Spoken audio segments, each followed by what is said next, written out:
అలానే మిసెస్ రావు ప్రధానమంత్రి నరేంద్ర మోడీ ఆంధ్రప్రదేశ్ రాబోతూ ఉన్నారు. ఆయన టూర్ షెడ్యూల్ ఫిక్స్ అయిపోయింది. మే 2వ తారీఖున అమరావతి పునర్నిర్మాణ ప్రారంభోత్సవానికి ఆయన వస్తున్నారు. దానికి సంబంధించిన ఏర్పాట్లు కూడా భారీగా చేస్తున్నారు. కనీసం 5 లక్షలకు తగ్గకుండా పబ్లిక్ వచ్చేటువంటి అవకాశం ఉందని చెప్పి తెలుస్తూ ఉంది.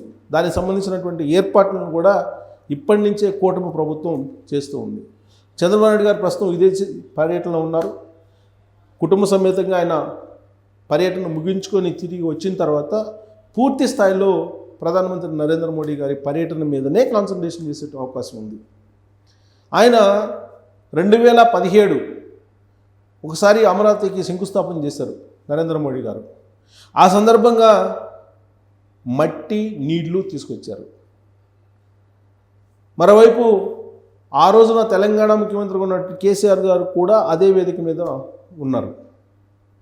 ఆయన ఈ మధ్యకాలంలో చేసినటువంటి కామెంట్ ఏంటంటే 2023 అసెంబ్లీ ఎన్నికలకు ముందు వాస్తవంగా అమరావతి రాజధాని నిర్మాణం కోసం 200 కోట్ల రూపాయలు ఇవ్వాలని చెప్పేసి అనుకున్నాను, ఆ వేదిక మీద నుంచే ప్రకటించాలని చెప్పి అనుకున్నాను. కానీ ప్రధానమంత్రి హోదాలో నరేంద్ర మోడీ గారే మట్టి నీళ్లు ఇచ్చినప్పుడు తాను 200 కోట్లు ప్రకటిస్తే మోడీ గారు ఫీల్ అవుతారని చెప్పేసి నేను ప్రకటించలేదు అని చెప్పి మాట్లాడారు కేసీఆర్ గారు. బాగా గుర్తుండే ఉంటుంది. దీన్ని ఉటంకిస్తూ ఈసారైనా కానీ ప్రధానమంత్రి నరేంద్ర మోడీ గారు అమరావతికి స్పెషల్గా ఏదైనా ప్రకటన చేస్తారా, చేసే అవకాశం ఉందా అనే దాని మీద విస్తృతంగా చర్చ జరుగుతుంది. సోషల్ మీడియాలో జరుగుతుంది, ప్రధాన మీడియాలో కూడా ఈ అంశం మీద మాట్లాడుతూ ఉన్నారు. మే 2వ తారీఖున ఆయన వస్తున్నారు. మరి వస్తూ ఏం తీసుకొస్తారు ప్రధానమంత్రి నరేంద్ర మోడీ గారు అనేది ఒక పెద్ద చర్చ ఇప్పటి నుంచే బయలుదేరింది. దానికి కారణం అదే, గతంలో ఆయన మట్టి నీళ్ళు ఇచ్చి వెళ్ళారు. ఈసారి ఏమిస్తారు అనే దాని మీద ఈసారి అద్భుతమైనటువంటి ప్రకటన ఉండబోతుంది అని చెప్పి కొంతమంది విశ్వసిస్తున్నారు, భావిస్తూ ఉన్నారు. కారణం ఏంటంటే 2014-19 మధ్య ఉండేటువంటి వాతావరణం వేరు రాజకీయంగా, ఇప్పుడు ఉన్నటువంటి వాతావరణం వేరు ఆంధ్రప్రదేశ్లో. కాబట్టి నరేంద్ర మోడీ గారు మే 2వ తారీఖున ఆంధ్రప్రదేశ్ ప్రజలు మరిచిపోలేనటువంటి ప్రకటన చేసేటువంటి అవకాశం ఉంది అనేది ఇప్పుడు చర్చ జరుగుతుంది. మరి ఏం ప్రకటన? నిధులకు సంబంధించినటువంటి ప్రకటన, లేదా రాజధానికి సంబంధించినటువంటి ప్రత్యేకమైనటువంటి ప్రకటన ఏదైనా ఉంటుందా అనేటువంటి ఒక చర్చ ఇప్పుడు నడుస్తుంది. ఆల్రెడీ నిధులు పుష్కలంగా ఇస్తూ ఉన్నారు. నిధులు ఇవ్వడానికి ఉదారంగా కూడా వ్యవహరిస్తూ ఉన్నారు. అందుకే చాలా తక్కువ కాలంలో 10 నెలల కాలంలోనే ఆంధ్రప్రదేశ్ ముఖ్యమంత్రి చంద్రబాబు నాయుడు గారు 65,000 కోట్ల రూపాయలు సేకరించగలిగారు అమరావతి పునర్నిర్మాణం కోసం. మరో 47,000 కోట్ల రూపాయలు అవసరం అని చెప్పి 2 రోజుల క్రితం వచ్చినటువంటి నీతి ఆయోగ్ చైర్మన్ పనగారియా గారికి వివరించారు. ఆయన నుంచి కూడా గ్రీన్ సిగ్నల్ వచ్చింది. దాదాపుగా సానుకూలంగా ఆయన స్పందించారని కూడా తెలుస్తుంది. అంటే మరొక 47,000 కోట్లు కూడా ఆంధ్రప్రదేశ్కి లేదా అమరావతి నిర్మాణం కోసం కేంద్ర ప్రభుత్వం సమకూర్చబోతుంది అనేటువంటి ఒక అభిప్రాయం ఉంది ఆంధ్రప్రదేశ్ సమాజంలో. మరి నరేంద్ర మోడీ గారు ఇంతకన్నా మించి ఏం చేస్తారు? ఆయన వస్తున్నారు, అనేకమైనటువంటి ప్రారంభోత్సవాల్లో కూడా పాల్గొనవచ్చు. అటు రైల్వే కానీ, ఇటు రోడ్డు కానీ, లేదా ఇతరత్ర ప్రారంభోత్సవాలు శంకుస్థాపనకు సంబంధించి 2 లక్షల కోట్లకు పైగా విలువైనటువంటి పనులకి ఆయన ప్రారంభోత్సవం లేదంటే శంకుస్థాపన చేస్తారని చెప్పి తెలుస్తుంది. ఇప్పటికే ఆంధ్రప్రదేశ్లో అమరావతి నిర్మాణం కోసం ఆల్మోస్ట్ 1,00,000 కోట్లు అవుతుంది. 1,00,000 కోట్లు ఆల్రెడీ ఫండ్స్ సమకూరినవి కాకుండా సమకూరబోయేవి మొత్తం కలిపితే 1,00,000 కోట్ల రూపాయలు ఉన్నాయని చెప్పేసి అనుకోవచ్చు. వరల్డ్ బ్యాంకు సంబంధించిన క్లియరెన్స్ కేంద్ర ప్రభుత్వం ఇచ్చింది. ఏషియన్ డెవలప్మెంట్ బ్యాంకు సంబంధించి రుణాలు ఇవ్వడానికి కూడా కేంద్ర ప్రభుత్వం సహకారం అందించింది. అలాగే ఇప్పుడు SBI ముందుకు వస్తుంది, నేషనల్ బ్యాంక్ ఆఫ్ ఇండియా ముందుకు వస్తుంది, రకరకాల ఫైనాన్షియల్ సంస్థలు కూడా ముందుకు వస్తున్నాయి అమరావతికి రుణాలు ఇవ్వడానికి. దీనికి కారణం ఏంటి? కేంద్ర ప్రభుత్వం ఇస్తున్నటువంటి సహకారం. ఈ సహకారం ఎందుకు ఇస్తుంది అని అంటే నరేంద్ర మోడీ గారికి చంద్రబాబు నాయుడు గారి అవసరం ఇప్పుడు ఉంది. అక్కడ కూటమి ప్రభుత్వం ఉంది ఢిల్లీలో, ఆంధ్రప్రదేశ్లో కూటమి ప్రభుత్వం ఉంది. ఢిల్లీలో ఉన్నటువంటి కూటమి ప్రభుత్వానికి చంద్రబాబు నాయుడు గారు కేంద్ర బిందువు, చంద్రబాబు నాయుడు గారు కీలకం. కారణం ఏంటంటే ఇప్పుడు నితీష్ కుమార్ గారు డోల్ డ్రమ్స్లో ఉన్నారు, కూటమిలో కొనసాగుతున్నప్పటికీ కూడా రేపు బీహార్ అసెంబ్లీ ఎన్నికలు సమీపంలో ఉన్నాయి కాబట్టి ఆయన ఎప్పుడు ఉంటారో ఎప్పుడు కూటమి నుంచి వైదొలుగుతారో తెలియనటువంటి పరిస్థితి నెలకొంది అక్కడ. ఇప్పటికే జేడీయూకి సంబంధించినటువంటి 7 మంది ఎంపీలు వ్యతిరేకంగా ఉన్నారు నరేంద్ర మోడీ గారికి, నరేంద్ర మోడీ గారి పరిపాలనకు, నరేంద్ర మోడీ గారి విధానాలకు. అలాగే గత వారం రాష్ట్రీయ లోక్ జనశక్తి కూటమి నుంచి వైదొలిగింది.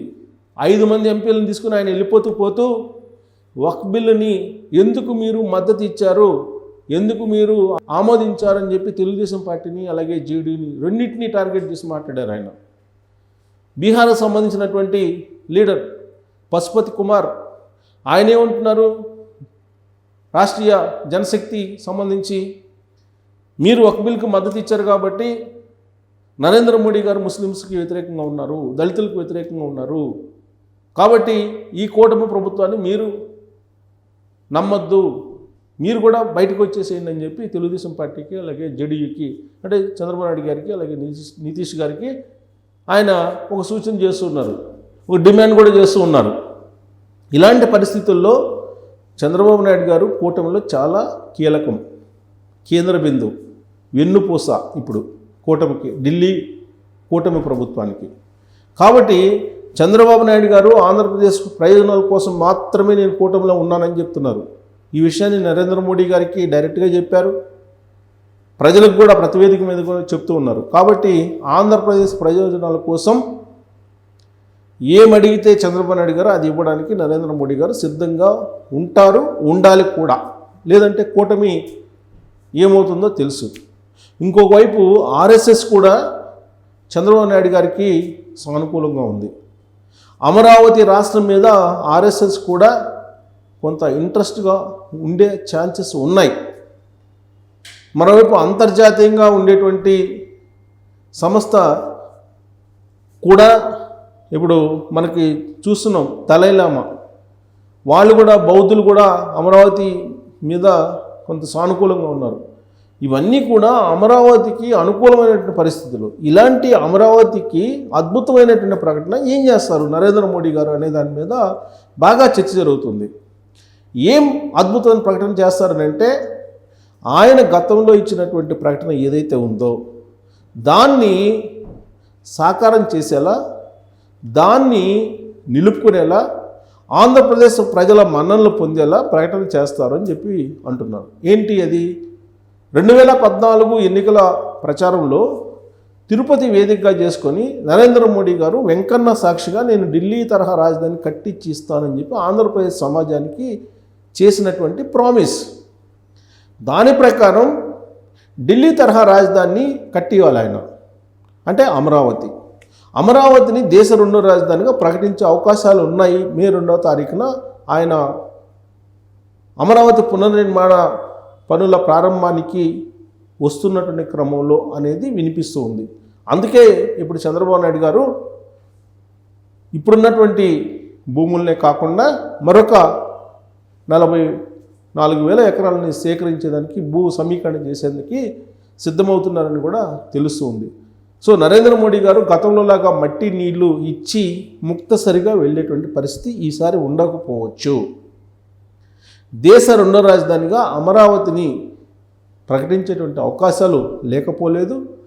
ఒకవేళ అఫీషియల్గా ప్రకటించకపోయినప్పటికీ దానికి అనుగుణమైనటువంటి సంకేతాలని పరోక్షంగా ఇచ్చేటువంటి అవకాశం లేకపోలేదు.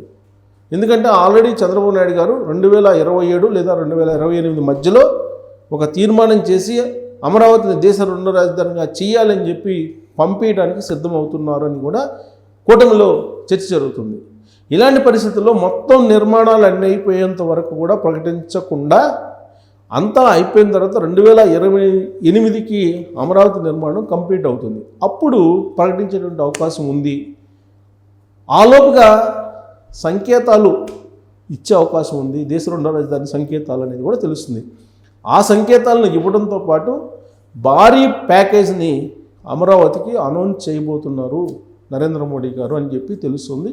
సో ఆంధ్రప్రదేశ్ సమాజం నరేంద్ర మోడీ గారి కోసం ఎదురు చూస్తూ ఉన్నారు. ఆయన వచ్చి ఏం చెప్తారు అనే దాని మీద 5 లక్షల మందితో ఆ సభ జరగబోతుందని చెప్పి కూటమి చెప్తున్నటువంటి పరిస్థితుల్లో మరి నరేంద్ర మోడీ గారు చేసే ప్రకటన ఎలా ఉండబోతుందని చెప్పి మీరు కూడా ఎక్స్పెక్ట్ చేయొచ్చు. Thank you.